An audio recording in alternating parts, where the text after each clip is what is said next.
Abiso po sa mga motorista, asahan na raw bukas ang matinding traffic sa elliptical road sa Quezon City Circle.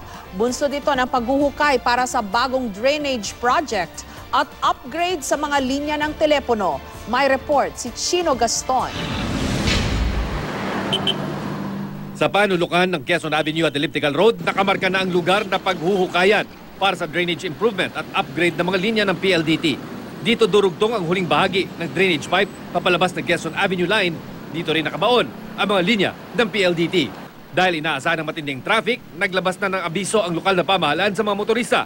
Sa mga lalabas ng EDSA at Maynila, gamit ang Quezon Avenue mula sa Circle, pwedeng dumaan sa North Avenue, kumaliwa sa Agham Road at muling kumanan sa Quezon Avenue.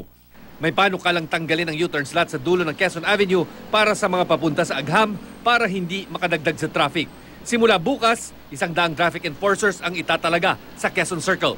Siguro napansin nyo, wala pa kaming construction, matraffic na yan. Di lalo na pag nagsimula tayo ng construction. Ang impact nito, yung baha rito sa Kalayaan, Fronting City Hall and other areas dito sa vicinity, medyo mawawala ng konti.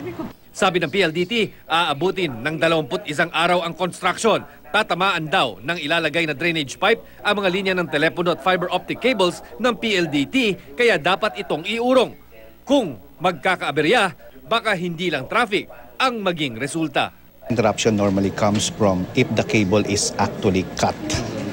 Now, those potential is there dahil hinuhukay ito yung chinichip.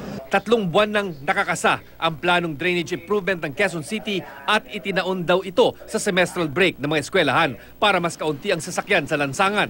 Naglagay na rin ng bypass road sa kanto ng Quezon Avenue at Quezon Circle para paluwagin ang kalsada.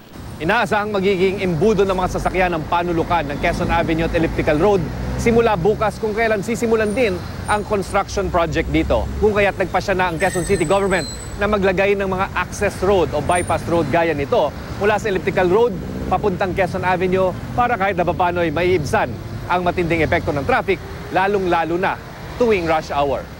Chino Gaston, GMA News.